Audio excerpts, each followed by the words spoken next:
Hello বন্ধুরা, my life Mitali দাসের নতুন একটা ভিডিও নিয়ে চলে এসেছি। আজকে তোমাদের খাওয়া থেকে ভিডিওটা শুরু করছি। ঘড়ির কাটা অনেকক্ষণ আগে দুপুর হয়ে গেছে, আর আমি তোমাদের সকাল থেকে কোনো ব্লগ দিইনি। এখন দুপুরবেলা খেতে বসছি, এখন থেকে তোমাদেরকে ব্লগটা দিচ্ছি। আর আজকে রান্না করেছি, আজকের আমাদের রান্না হয়েছে মাছের ডিম, পেঁয়াজ কাঁচা লঙ্কা দিয়ে ভাজা, ইলিশ মাছের ঝাল আর কাটা পোনা মাছ আলু দিয়ে ঝোল করেছি। যেহেতু আমার মেয়ে ইলিশ মাছ খায় না, দুটো মেয়েই খায় না ইলিশ মাছ। বড় মেয়েটা খায়, অল্প খায়, কিন্তু ছোটো মেয়ে একদম খায় না, ওই জন্য কাটা পোনা মাছ করতে হয়েছে। তো চলো খেয়ে নিই, আর তোমাদেরকে দাঁড়াও একটুখানি রান্নাটা দেখিয়ে দেবো। ইলিশ মাছের দাগাগুলো খাওয়া হয়ে গেছে, আর লেজা আর মাথা ছিল, সেই লেজা মাথাটা দিয়ে ঝাল করেছি সর্ষে দিয়ে। আর এই দেখো মাছের তেল, মাছের ডিম, পেঁয়াজ কাঁচা লঙ্কা দিয়ে ভাজা,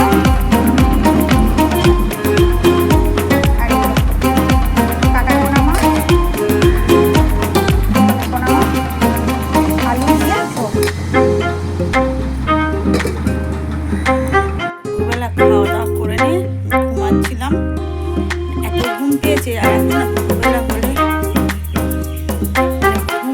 ঘুম পেলে আর ব্যাস কোনো কিছু ভালো লাগে না। আর এই দেখো তোমাদের মুখে দেখিয়েছিলাম, মুখের এটা কিরকম দাগ কেমন বিচ্ছিরি একটা দাগ হয়ে গিয়েছে। দেখা যাক কি করা যাবে এটার জন্য।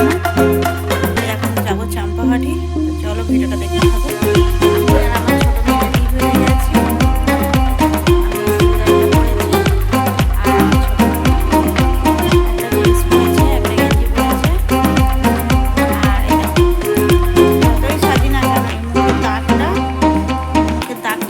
বাজে একটা হয়ে গিয়েছে। এখন যাব টেলারে যাব, মেয়ের স্কুল ড্রেসটা সাইড দিয়ে সেলাই খুলে গেছে, সেটাকে ঠিক করব। তারপরে যাব ব্যাংকে, একটু টাকা তুলবো, তুলে মেয়েকে খাবার খাওয়াতে হবে। মেয়েকে খাবার খাইয়ে নিয়ে বাড়ি আসবো। চলো ভিডিওটা দেখো, বাড়িতে আসি, এসে হয়তো ভিডিওটা করব, যেতে যেতে হয়তো ভিডিও সেরকমভাবে করতে পারবো না। চাম্পাহাট থেকে ঘুরে চলে এসেছি, আর ব্যাংকেও গিয়েছিলাম, এসে সন্ধ্যে দিলাম। অনেক রাত্রিবেলায় সন্ধ্যে দিলাম, বাড়িতে আসতে আসতে প্রায় 8টা সাড়ে 8টা বাজে। আমি এখন এসে সন্ধ্যে দিলাম, কারণ আমি সন্ধ্যেবেলা সন্ধ্যে দিয়েই যেতাম। কেন যাইনি যে আমাদের ওখানে ব্যাংকটা বন্ধ হয়ে গেছে, 7টা পর্যন্ত খোলা থাকে, তারপরে বন্ধ হয়ে যাবে 5টা থেকে 7টা পর্যন্ত বন্ধ হয়ে যাবে। আর ব্যাংক প্রচুর ভিড় হয়, ওই জন্যই আমাকে সন্ধ্যাবেলা বেরিয়ে যেতে হয়েছে। এটা হচ্ছে ব্যাংক নয়, এটা হচ্ছে ব্যাংকের ব্রাঞ্চ, মানে শাখা আর কি। আর এবারে এলাম, এসে একটু সন্ধ্যে দিলাম, দিয়ে বসলাম, এবার রান্না বসাবো। আর বাজার থেকে কী কিনে নিয়ে এসেছি আম, একটা আনারস, আর দুটো নাইটি নিয়ে এসেছি, আর একটা হাত ঝাড়ু নিয়ে এসেছি, যেহেতু ভাদ্র মাস ঝাড়তে হবে। একটা হাত ঝাড়ু নিয়ে এসেছি, আর একটা বোতলের সেট, মানে জল খাওয়ার যে বোতলের সেট।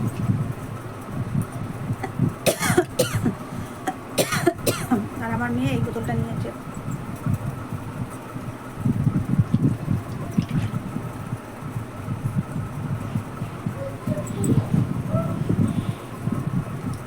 আমার মেয়ে নিয়েছে এই বোতলটা, আমি একটু জলটা খেয়ে নিলাম। একটা বোতল নিয়েছে 150 টাকা।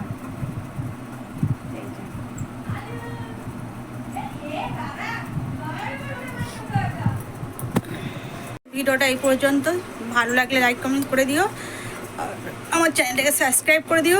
দেখা হচ্ছে নতুন একটা ব্লগে। টাটা বন্ধুরা।